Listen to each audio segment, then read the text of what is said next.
Evening, y'all. Chief Prepper here. So, I can't remember if I said anything or not, but summer solstice happened on Friday, June 20th. So, that was the longest day of the year when it comes to sunlight hours. Every day after this till the winter solstice, whatever the fuck that's called, I can't remember the actual name, where it's the shortest number of sunlight hours for the year. So between now and then, the days will be getting shorter daylight wise. We won't cool off here until mid to late October. Can't get here soon enough as far as I'm concerned, but that's my opinion. What else? I don't think you all should expect this thing with Iran to go away. They either look like a whooped dog and tuck their tail and do what the fuck they're told, or they fight.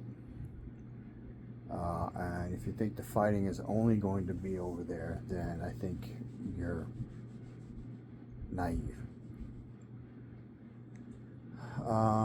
Keep a go bag in your vehicle. Depending on where you're going, make sure you know what you can carry and what you can't carry. Minimum street level map of the area that you travel in. Alright, I don't need one. I can navigate almost the entire county of Bexar County in Texas, which is mostly San Antonio. Water filtration system. I recently bought Grail water bottles and extra filters, and there's one in my bag and my wife's bag.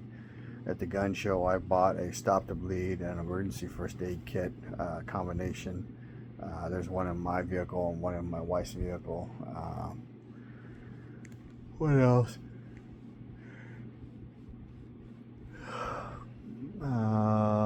Some kind of protection, probably a survival knife, if you can carry it in your bag to help make fire. If you can find, I don't have it on me, I have a Case 3-blade, which is designed to skin. It has a gut hook and it has a bone saw on it, which is one of the things I bought at Duck Dynasty at the gun show. It's cheap Chinese metal, but it's better than nothing. Fill rod, waterproof matches, fire starter. Make sure in your gear you have a way to boil water. Sorry, I was moving the phone. Just in case. Make sure you have plenty of ammo for your protection stuff. Make sure you have backup power. In your go bag, you need things that are going to help you get home. Alright, I carry 2 MREs. I actually need to rotate those out because they've been in there for several years, and the MREs were old when I got them. Emergency radio, turn it on, maybe you can hear something. I would say a backup battery pack, but those go bad over time if you don't use them. What else? Flashlights, headlamps, binos. If you want to leave really expensive gear in your car, your MVGs and your thermals, but you're trying to get home, you're not trying to fight a battle, although you might be in a battle on your way home. Water and food are going to be the biggest thing, and then shelter against the environment you're in. So that is individually unique. Like me, I hate the heat, so I would be trying to sleep in the heat, which is almost worse, and then walking. The coolest time in Texas is between midnight and about 6 in the morning right now, so you might need to stay awake during the day and then catch a nap if you're traveling by yourself, and then walk as far as you can. Realize you're going to be walking with gear. Alright, my get home bag is moderately heavy. I also have a pistol belt with LBE with 2 canteens, canteen cup or 1 canteen cup, mag holders for the handheld freedom or protection device, and whatever you're going to carry, you're going to need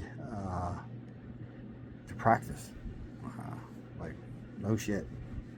Because you go from walking around like you walk around now to carrying 35, 40 pounds of gear. I realize my bug out bag is much worse. So there's a reason I have 2 garden carts. 3 actually garden carts, but 2 new ones. Because I know I can't carry it. And then pulling it won't be that much better, and realize you can't pull a garden cart everywhere. So I'm going to be restricted to roads and really good paths. Alright. You need the street level map because the way you drive and the way you walk to wherever you're going is going to be different. And you may not be able to walk even close to where you drive. So, what else? Toilet paper needs to be in your pack, and wet ones if you use them. Wet ones can be used to help keep your backside clean or cleaner. Then you don't get crotch rot from walking, sweating, and having your nastiness on you. Also helps to clean your feet, your pits, and your groin. All right. I have foraging charts with pictures and snakes and other things, like their fold outs that they sell at the grocery store here. So those are really good to have. I'll be honest with you, if you're in Texas, traveling in shorts would be way more comfortable. But when you sit down, way worse to get something in your pants that will sting you somewhere where you don't want to be stung. So just keep that in mind, even if it's just an ant. All right. So, having said that, you might want to have some kind of tarp or something to sit on to help keep the insects from getting you. And realize you're going to need to take breaks, especially if you're not practicing with your gear.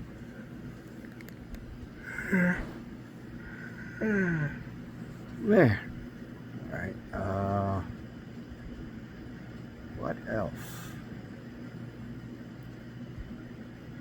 2 pairs of boots. Socks and t-shirts. Underwear, like I said before, you can wear those for several days if you have to and just turn them inside out. Not the preferred way to live, but you can.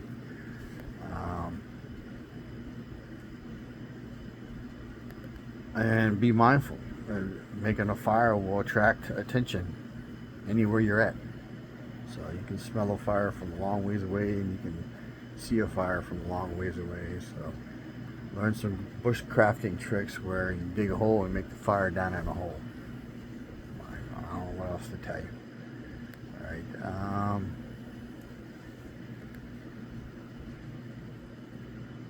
I personally have a survival knife and a collapsible police baton.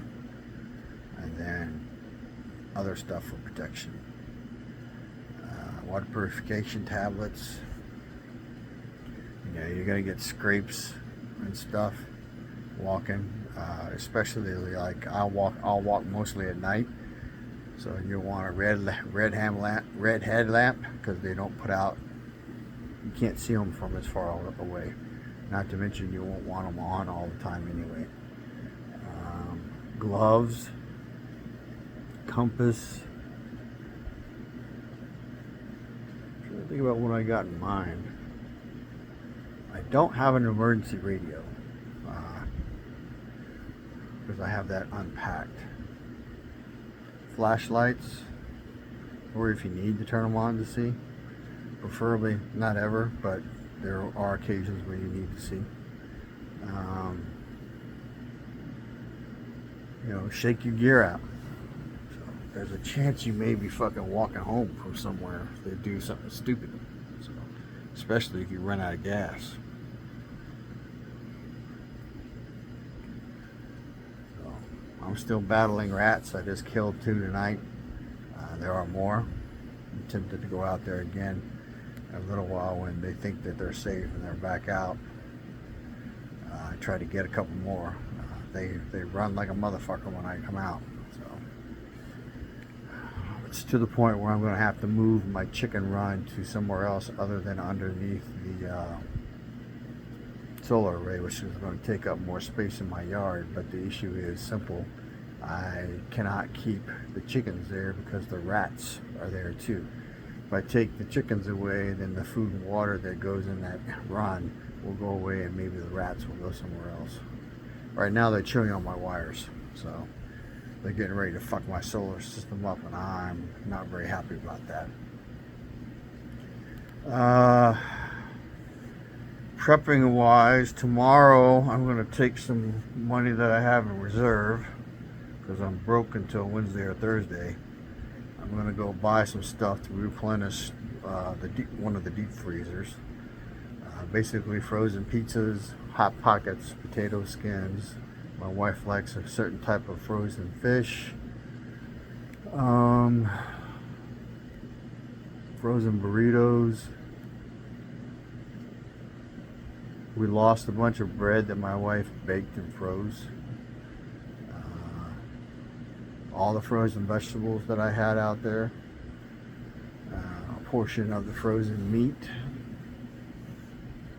So I'm going to go get some of that. Not all of it, but I'm going to go get some of it. Fill it back up. So one of the things right now is that the things that are bad for me right now, I'm not really that worried. If they go nuclear and start setting that shit off, I hope I'm within the blast, me and my wife and my dogs, and then we'll just be dead. Otherwise it's just ugly. But I'm just irritated that I lost food in the freezers, and then I'm in the middle of rotating my fuel. So I'm anticipating gas prices going through the roof. We may have a few days, may. So I'm trying to get as much fuel out of the tank as I can, and then I will backfill it with the cans and then go fill up the cans. So it is what it is. I will still be better off than most. So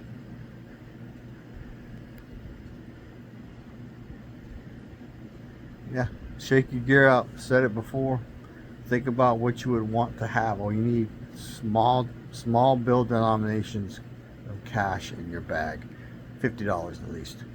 Because on your way home, if it happens during the day and there's a restaurant that's still operating, you can pay cash, or you can go into a shopette and you can pay cash. Most of them won't be working, but if they're open and you say, or if they're closed, you bang on the door and say, hey, I got cash, you might be able to get some food. I would tell you, I said this before, get as much water as you can carry, because as you walk you will drink it and the weight will go away. But it also gives you containers.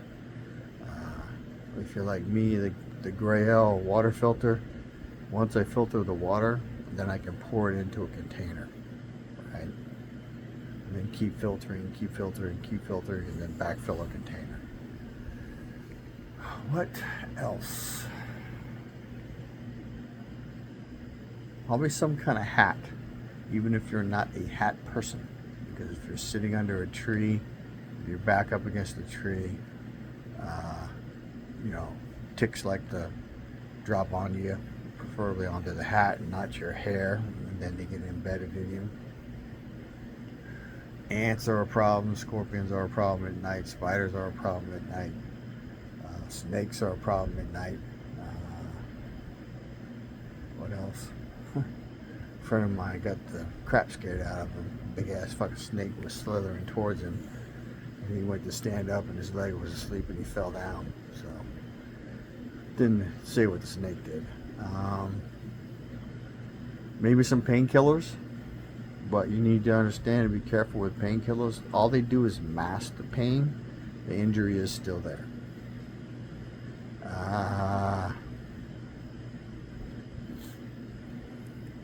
Make sure you've worn your pack.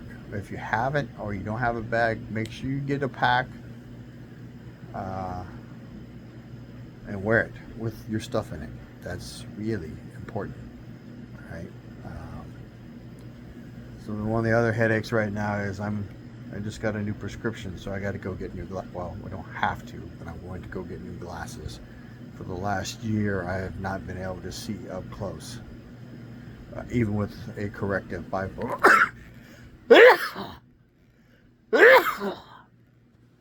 Excuse me. So that's going to be a very expensive venture. People who don't wear glasses don't understand. We can't see for shit without them. We got them on for a reason. So try to keep your vehicles running. I think I know what's wrong with my big truck that hasn't run in the last 3 weeks. So I got the part even before I tested it, and I tested it today with my wife. And if I'm right, once I change it out, then it should be all better, which will help deplete the fuel reserves.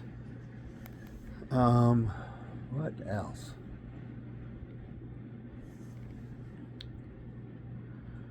Keep your ear to the ground, and damn sure keep your head on a swivel when you're out and about.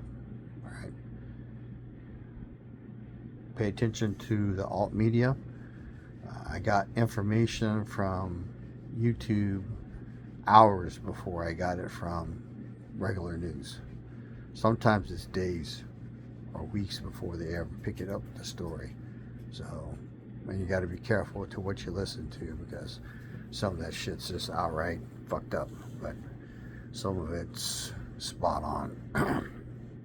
So, this has gone on a bit. I'm going to label it Go Bag and Rambling, okay? Stay on top of your stuff, alright? It's very, very, very important. Information is knowledge and power. Live a little, prep a lot, share the love. Chief Prepper, out.